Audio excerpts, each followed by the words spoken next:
I am Maureen Black. I'm a professor at the University of Maryland School of Medicine and a distinguished fellow at RTI International. There's been very limited attention and investment to children's development from a global perspective. So there have not been population-based measures and no estimate of need from a global perspective or a way to monitor. But yet we know that children under age 5 are clearly at risk, that there are approximately 149 million children who are stunted, so their growth is poor, who are wasted, meaning that they're seriously underweight, and 40 million overweight. So what UNICEF tells us is that 1 in 3 children globally throughout the world is not growing well.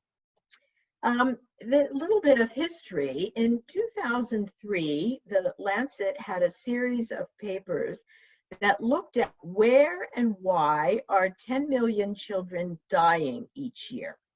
That was part of the child survival movement, and there were many investments throughout the world to prevent children dying.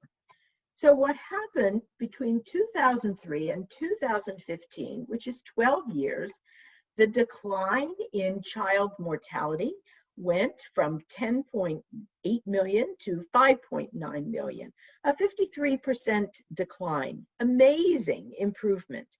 Then what about those who survived? What do we know about those children? It's wonderful that fewer children have died, but what about those who have survived?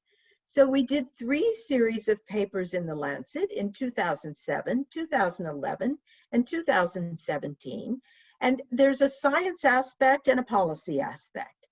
The science aspect gathered the evidence that supports investment in that first 1,000 days that I showed you, very early in life. Investing them can influence a life course trajectory. And we talked about, or we showed that there's nurturing care, which is a system of care that I will show you, can have an impact throughout life. From the policies, we learned that 250 million children, that's 43% of the world's children under age 5, are not reaching their developmental potential. So if children do not reach their developmental potential early in life, then they're at risk throughout life. We calculated the economics of inaction, of doing nothing, and there was an impact of over 25% of gross national product in various countries. Far too much, far too high. And then we looked at how the strategy of investing early in life could impact the Sustainable Development Goals. This is nurturing care and that I referred to, and it promotes early child development by integrating 5 components that children need. Those are having good health, having adequate nutrition, having responsive caregiving, someone to care and look after you, having opportunities for early learning, and having security in where you're living and safety. So these are all necessary. They work together in a system. No one of them is sufficient, that they are all necessary.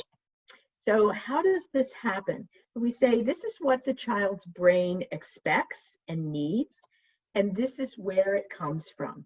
These are enabling environments that start with the caregiver and with the family, extend to communities and services, extend beyond that to enabling policies, and ultimately extend beyond that to climate and to things that impact the world, such as pandemics. So we had a recent publication in the Lancet that looked at children surviving and children thriving and recommended re-envisioning UNICEF's conceptual framework of malnutrition to incorporate some of the principles of nurturing care so that there's attention on the 5 components of health and nutrition, and responsive caregiving and early learning and safety. We're also working on what's called the global scale of early development, which is a measure that directly measures early childhood from children who are under age 3. This is, we've harmonized data from 51 cohorts in low and middle income countries, representing over 73,000 children. So in this large harmonized data set, we're in the process of developing a population-based measure so that we can then estimate how countries or regions of countries are doing in terms of early child development.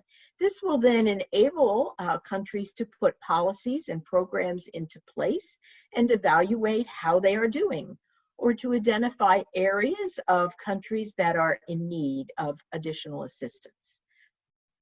This is an effort that is led by the World Health Organization and funded by the Bill and Melinda Gates Foundation and a number of other partners. What this represents, the circle around it, is the Sustainable Development Goals. There are 17 Sustainable Development Goals, and the target for achieving these is 2030.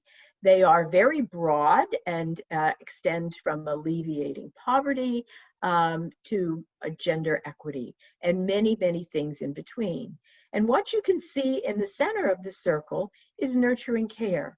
So what this says is this begins with ensuring that our children are healthy and well, and that they can have a life course where they can contribute to society and contribute to the Sustainable Development Goals. So in conclusion, we see that life course is a policy relevant topic. And how do you ensure that your work is relevant and it can inform policy?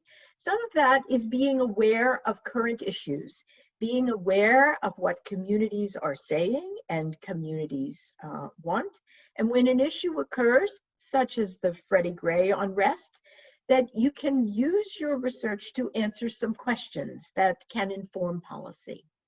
The second one is integrating your research into current issues. So the example that comes with SNAP or food stamps. That's a current issue that people are concerned with, that in our case, the federal government is scrutinizing. And so how can we inform what happens if we cut SNAP or cut this federal safety net program? So then that enables our work to be policy relevant. You can focus on strong science. It's always a good idea to focus on strong science. So to ensure that you avoid selection bias and that you address generalizability, so something that happens in one community that can be generalized to other communities. And then to translate complex procedures and findings using policy relevant language. So what that means is to write to multiple audiences. So of course, you publish your work from a scientific perspective with a scientific audience, but also to write it into bite-sized pieces in things like commentaries that can have a broader reach and can translate the science into policy relevant language. So I thank you very much for your interest and all the best.